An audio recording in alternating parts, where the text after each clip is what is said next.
Yo, what's up mga guys? For today's video, tudlan ito tutorial ang saan para sugtan mo ang saan para makalakaw mo sa balay mga guys. Okay, let's go. First thing atong buhatan mga guys. Siyempre, nimpitos balay. Hindi pa kita ba? Dito ko subukan na ako na mahugasan nga guys. May ako nang buhatan na to guys. Siyempre, Patag sponge, ato na pasilitan sa sabon. Pero ito na ang kuskuso na yun guys. Nara na tirada ba di? Tama na mga guys. Nara kadali mga guys. So huwag kayong mag-tinaps mga guys. Alam niyo ba yung tinaps mga guys? Huwag kayong mag-tinaps ba? Tinaps basta alam niyo na yun. Tinaps pulan. Mabilis yun maghugas mga guys. So huwag kayong mag-tinaps. Madali lang yun. Pag maliit lang yung hugasin. Joke lang.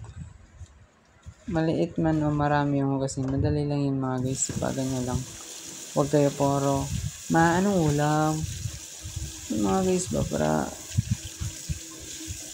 payagan kayo ng mga magulang yung umalis ng bahay. Saka makagala sa labas. Diba? Ganyan lang kadali yung mga guys. Banlaw lang. Kita mo yan? Lumutang pa. Hahay. Guys. Ganyan lang ka-basic mga guys tutorial para payagan kayo ng mama nyo o magulang nyo na gumala sa labas. Pero okay, abisado mga guys. Lalo ngayon, yung panahon ngayon, mahirap na. Napakadelikado. Sobrang delikado na sa labas lalo kapag nakita mo yung crush mo na masaya na sa iba. Pero okay lang yun, crush lang naman. Mas masakit pag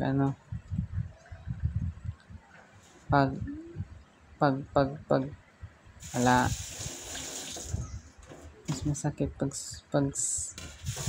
sumaya na siya sa iba. Hahay. So mga guys, patayin ito mga guys. Gamit ang strainer mga guys para makatulo ang tubig gikan sa atong hinugasan mga guys. So makasulot mga guys, Bisaya. Gagamit tayo ng strainer mga guys para ilagyan ng ating mga hinugasan para yung tubig madrain doon sa strainer.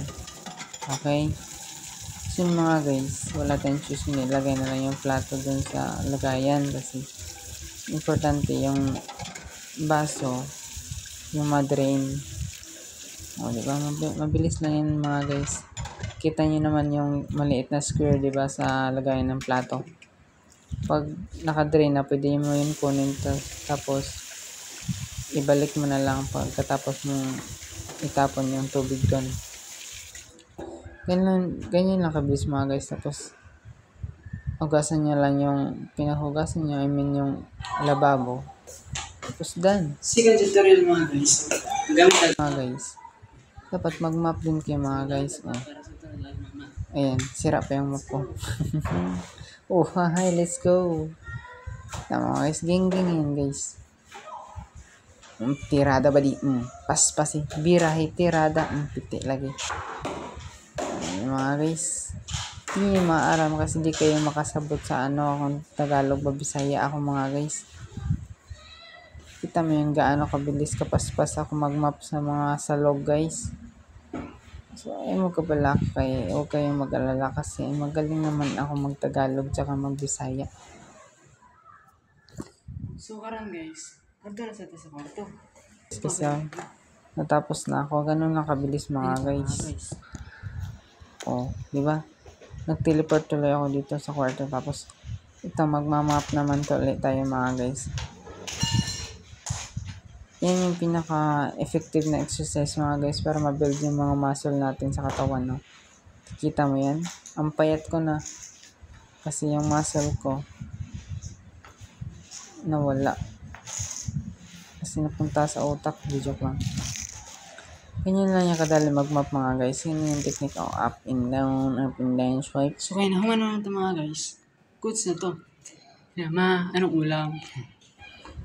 Tapos na yung tutorial natin mga guys. So, relax na tayo. Klaro ba? Klaro to. So, watch that for more videos. Bye-bye.